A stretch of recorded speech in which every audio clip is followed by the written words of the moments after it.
I want to say quickly. My name is Jussie Smollett. I'm his older sister. First of all, I want to say my brother is innocent. My brother Jussie is innocent. This should not be a controversial statement because it is the absolute truth. What should be controversial is the entire miscarriage of justice this whole ordeal has been. I pray peace over my brother.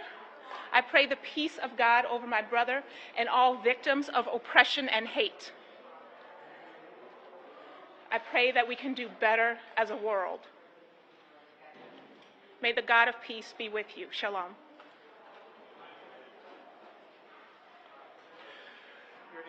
My name is Jussie Smollett. I'm Jussie's youngest brother. My brother does not deserve this. I watched my brother go from being a complete victim, which he still is. He was attacked, and he is now going to jail for being attacked. I saw my brother get locked up within 2 weeks for being attacked. Do you know how crazy that is? They want to say in that court and say that he's the reason why folks aren't going to report hate crimes. They're the reason why folks aren't going to report hate crimes. Because none of you believed it. None of y'all believed it. We have letters from the NAACP, President Derek Johnson himself. We have letters from Rainbow Push Coalition. We have letters from the Innocence Project, all saying that he should not be in jail. And they put him in jail. That judge chastised him. He chastised my brother. He does not deserve this. He was attacked. Do people never once think, even the folks who are naysayers, do you ever once think what happens if he's telling the truth? He's telling the truth. Do y'all ever think about how poorly you feel in that situation? He's in jail for 5 months. That is unacceptable for being attacked. It is not his fault that folks are not going to believe survivors anymore. He is a survivor and he has been completely mistreated, and this has to stop.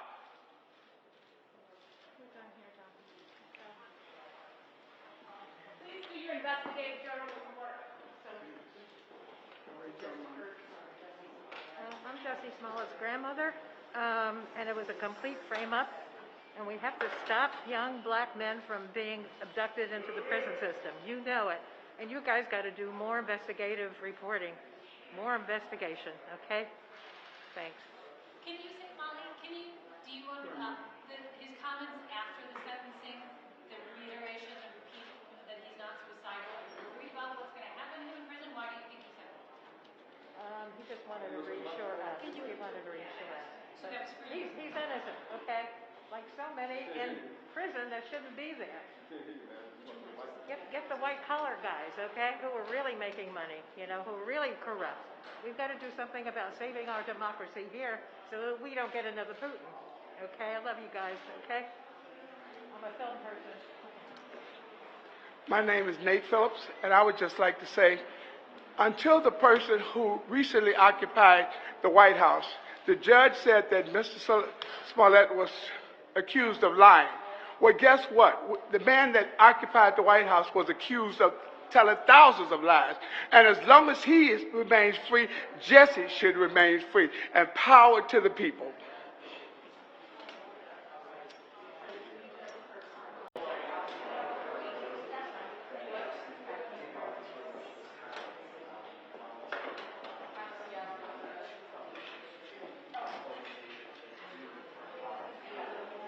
Good evening, Gloria Rodriguez, Rodriguez, attorney for the Osundairo family. Ola and his mother are standing behind me. Good evening, everyone. We just heard the sentence that was handed down. We want to be very clear. This is not a good day for anyone. The Osundairo family is not happy with this entire process and how it came about.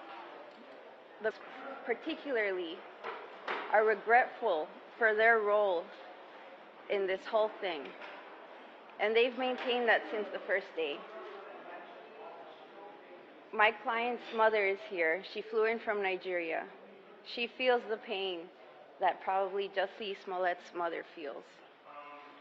What we're asking for on behalf of my clients is for the city to move on, accept what happened here today, accept what Judge Lynn found as facts in this case, and for everyone to just heal from this. This was a long time coming. This is 3 years of a lot of work. And for that, the Osundairo brothers really want to thank the Winston and Strom law firm, Dan Webb, Sean Weiber, and of course Sam Mendenhall.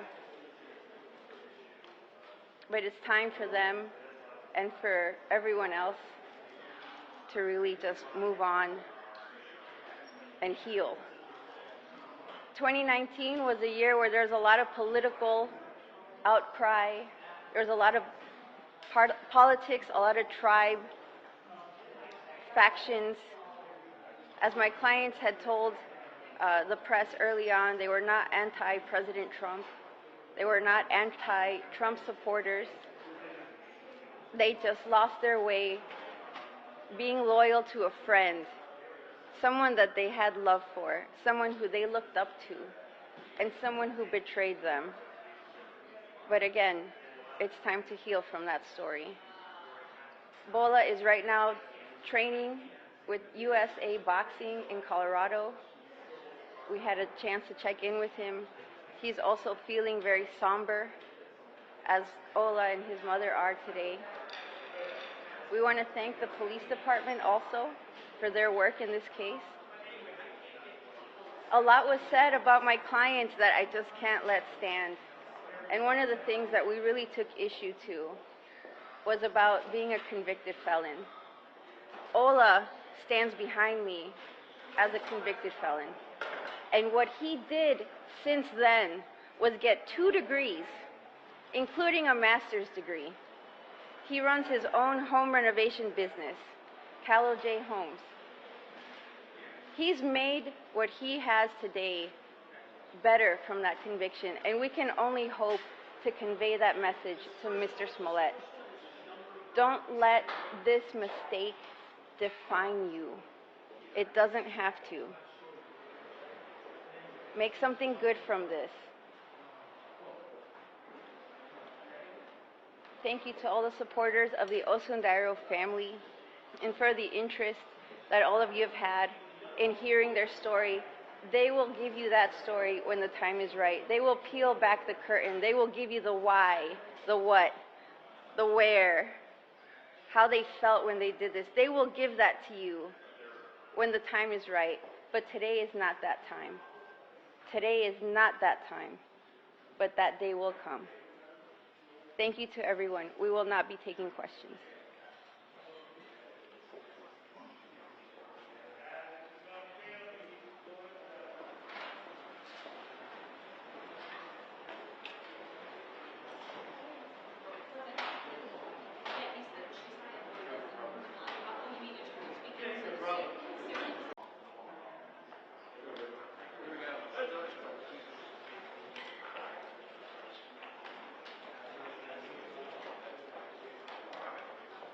Still here? We're still here.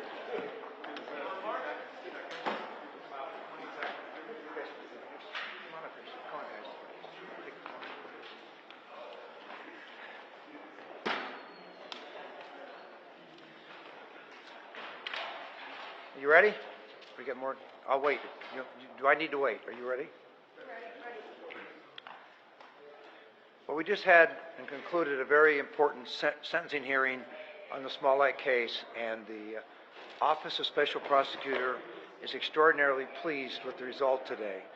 Judge Lynn, in his comments, made it clear that he has accepted our office's position that this was a very serious underlying course of criminal misconduct, and that beyond just the nature of that criminal misconduct of lying to police, that the collateral consequences of what Mr. Smollett did was to harm other gays and blacks because his conduct denigrated hate crimes. His conduct will discourage others who are the victims of hate crimes from coming forward and reporting those crimes to law enforcement and pursuing them. That was our position as to why this was a very underlying, serious criminal course of misconduct which had significant collateral consequences. The court today, with his sentence, by imposing a significant jail sentence, by imposing the maximum amount of restitution, by imposing the maximum fine and by imposing the maximum amount of probation, this judge clearly, in his comments, made it clear that he clearly has understood from the evidence we presented at trial that this was a course of conduct that deserved severe punishment based on the conviction that was obtained from the jury. Questions? What did you think about his outburst?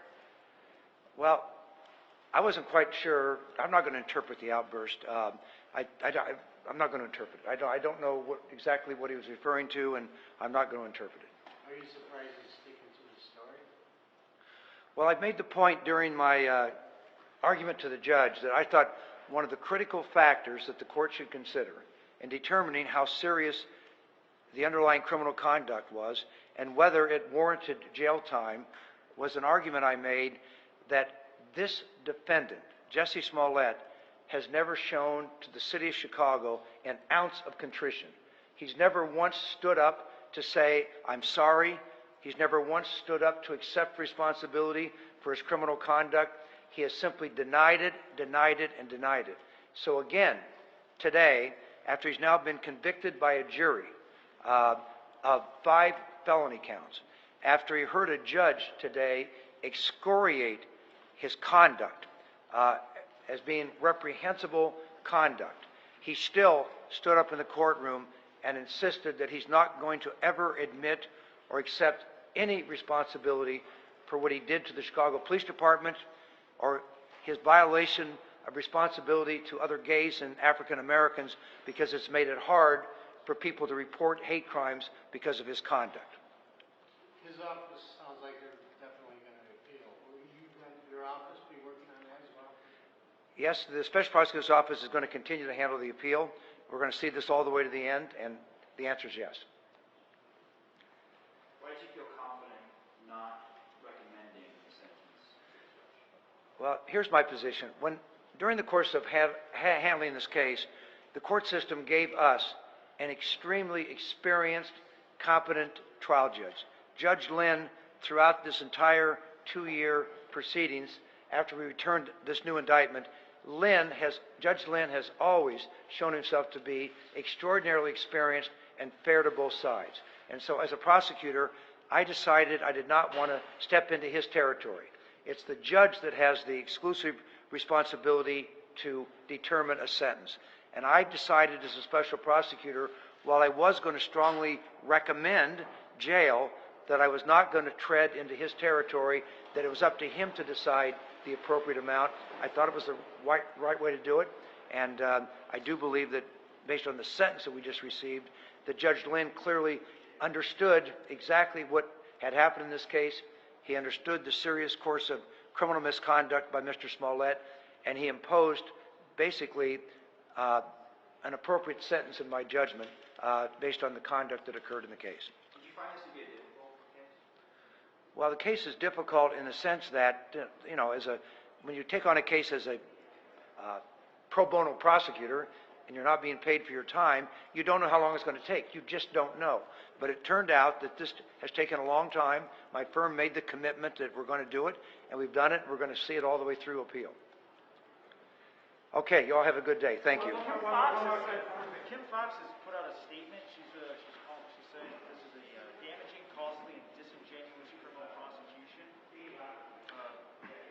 Earlier they called this a kangaroo prosecution. Well, I haven't seen State's Attorney Fox's statement. I guess all I can rely upon is the Cook County court system, Judge Tooman, after hearing all the facts and evidence that occurred in connection with the first Smollett case, and when the judge heard the evidence that, in fact, the Cook County State's Attorney's Office dismissed the entire indictment with no punishment whatsoever, no jail time, no restitution, no criminal fine, no probation, no deferred pros, Smollett was allowed to go free and basically give the finger to the city of Chicago. Judge Tooman decided that handling of that case was so inappropriate that a special prosecutor needed to be appointed. So I followed the directions of Judge Tooman and not the directions of Kim Fox. So, sir, what's the time frame again on his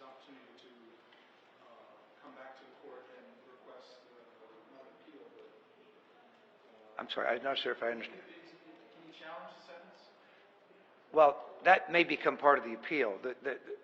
They get to decide what they want to appeal on. So whether they will include any sentencing issues in the appeal, that's up to the defense to determine, not up to us. They have a window in which to do this? Well, their entire appeal has to be perfected within so many, I think it's 30 days after the final order. The final order will be entered by the judge, I assume, in the next day or so, and then the time starts to run. At the end of the day, does this feel fair and just outcome? Do I believe it's fair and just? Yes, I do believe it's fair and just. I had a lot of confidence that Judge Lynn understood the evidence, understood how serious the criminal misconduct was, and I had confidence that based on all his years of experience, that he would come to a fair and rational punishment based on the underlying conduct. The judge started his comments today by pointing out that he's considered everything about the case. The nature of Mr. Smollett as a person, the underlying course of misconduct, and how serious it was, and Judge Lynn made the decision that there should be significant punishment imposed on Mr. Smollett, and that's the result of the sentence today. The 30 months starts now, so The 150 days. Well, It's not 30 months after the point. that's right. This is a condition of probation. So his probation starts now, and the first period of time that the judge, 150 days, will be served in Cook County Jail. But that's part of his probation sentence.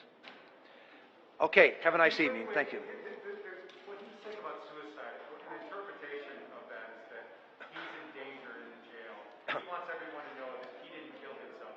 Do you think that he's in danger? Is this a life sentence? I'm sorry, is this the death penalty for him? Look, I'm not going to interpret Mr. Smollett's comment. I heard him make the outburst in court. I'm not quite sure what he intended or meant, and I think you should address that question to him. I'm not going to interpret that. All right, you all have a nice evening. Thank you.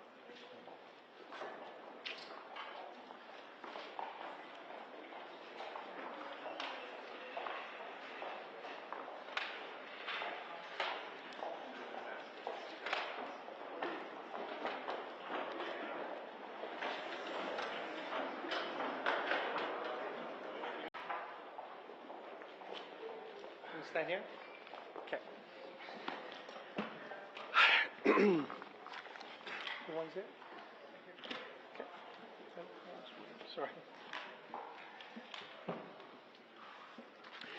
Well, we all saw what happened in court today. Regardless of what anyone's feelings is about Mr. Smollett, regardless of whether there are people out there that believe he is guilty, obviously we're his defense team. We strongly believe in his innocence.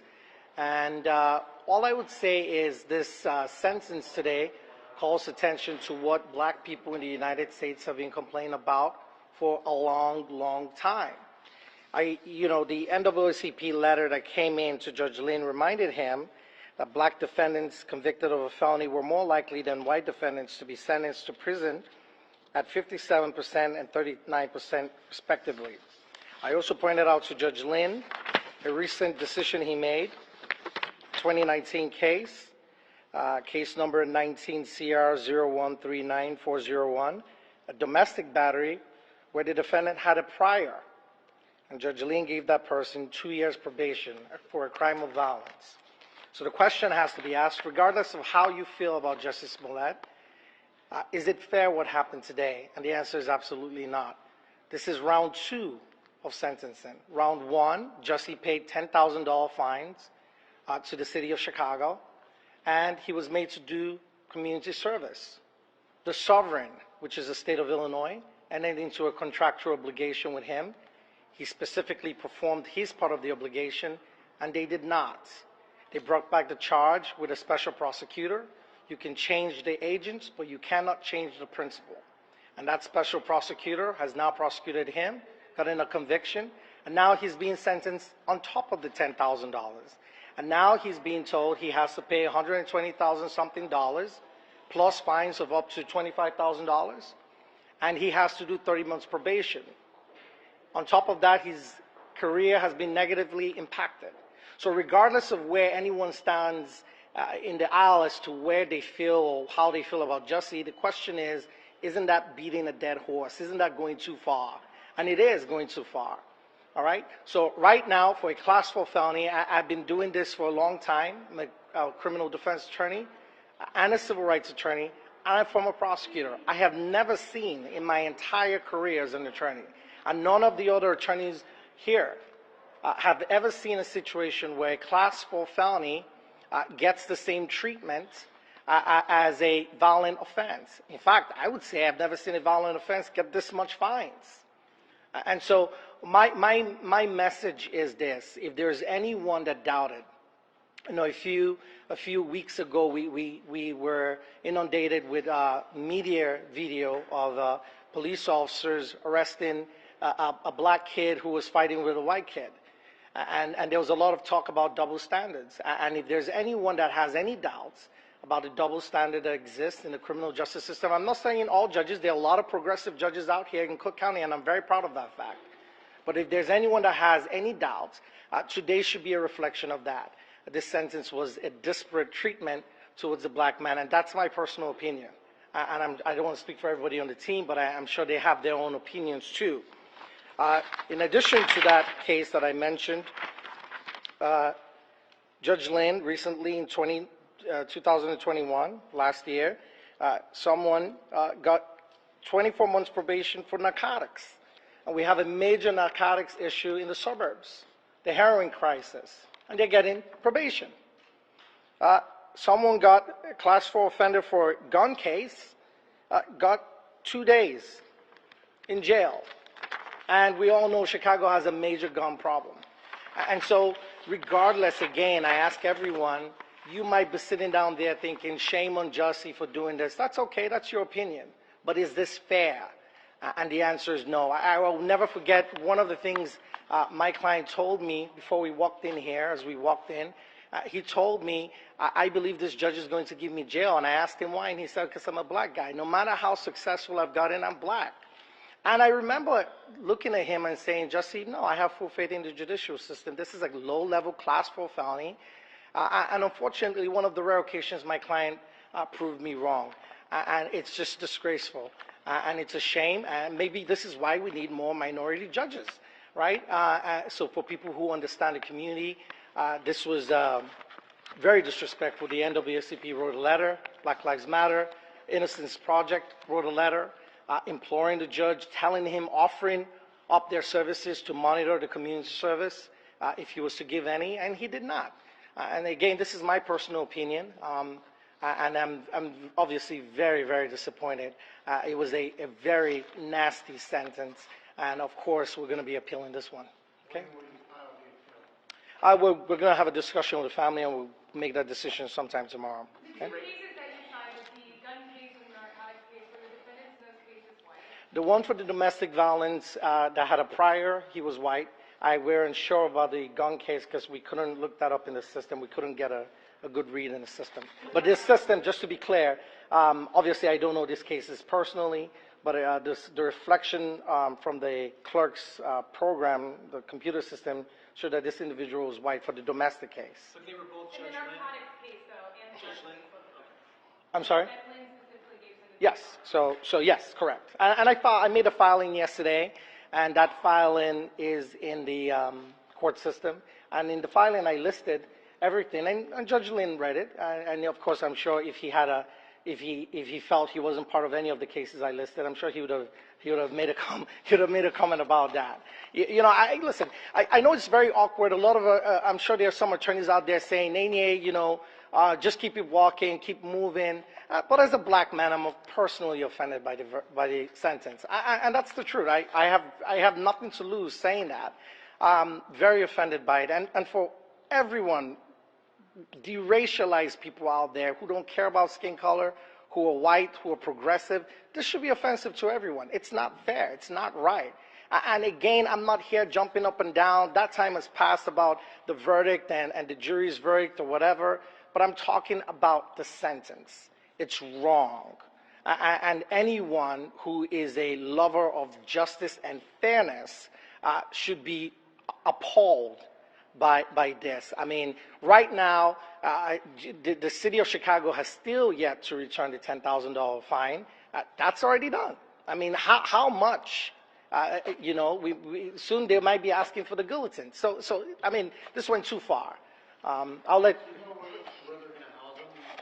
I, well, of course, none of those two options are good, right? If you're about to say to me, well, Mr. Uche, is it possible he gets protective custody? Well, studies have shown, and I put that in filings, protective custody is isolation, that's mental isolation. We're human beings, we need social contact. Of course, the flip side to the coin is, if you put him in the general population, then his life is at risk. So it's a no-win situation. Do you know what is the arrangement? Yeah. Well, of course, we are hoping he gets put in the protective custody. And I have to make this clear. I'm currently handling a case of Pedro Ruiz, who was killed by his jail cellmate in the Cook County Jail.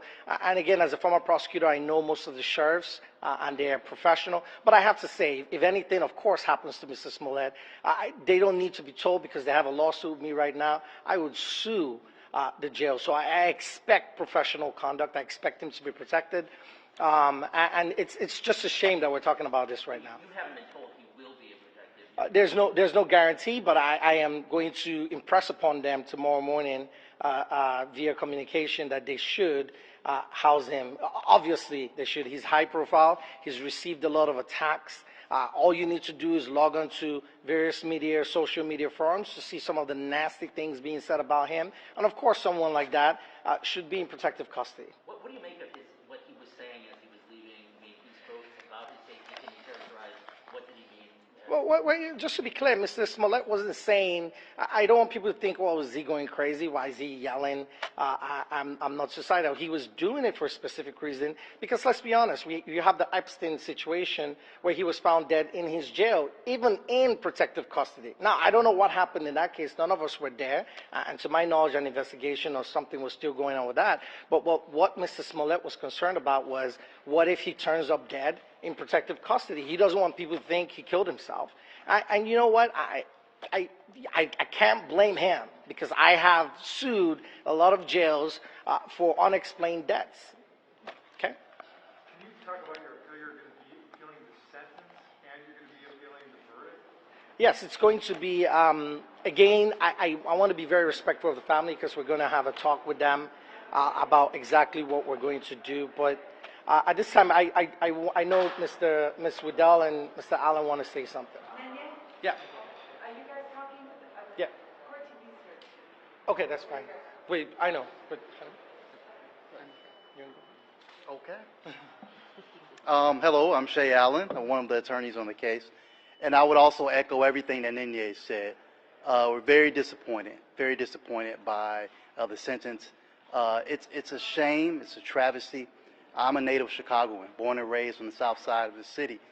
And for the Judge Lynn to chastise Jussie in that way and speak about the black community and speak about the LGBTQ plus community in a way that was so demeaning, and then give him a jail sentence on a Class 4 felony.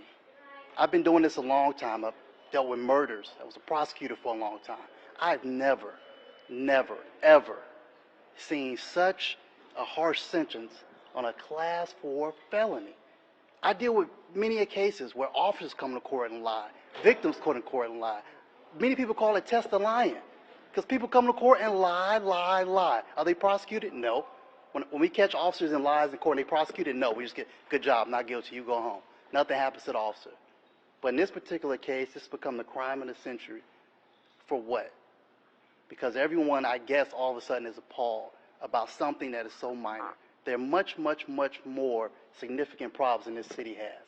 A lot that this city has. There's a lot going on in this case. There's issues of politics. They were undermining the decision of a black woman. And that's why we stand here today. So we only hope that the appeal goes well. And I stand here disappointed. Thank you. My name is Heather Waddell. I am a attorney for Mr. Smollett as well. I would like to speak briefly on the issue of the reporting of crimes and the reporting of hate crimes in particular. And the double standard that seems to go along with depending on who reports the crime, and the non-prosecution of the person who reports the crime depending on their race. We see time and time again issues of, particularly it seems, white women that call the police on black men that they think are following them or doing something when they're just walking their dog through the park. And again, what happens to these women for reporting that somebody is stalking them or that somebody is following them or doing something illegal or illicit when they're not? Nothing. Not a single thing. Nobody calls them liars. Nobody charges them with crimes. And they go about their day. Mr. Smollett now sits in judgment of not just the jury, but the entire world, of something that he was unable to show to the world that he was telling his truth because he had been convicted in the court of public opinion long before he got a chance to tell his story to a jury. And it's sad, and it's dark. And I don't know what we need to do to all move forward from this, but there have to be steps that need to be taken so that this doesn't continue to happen, so that black men, so that gay men, marginalized communities do not continue to be trampled upon by the entire system and by the entire country.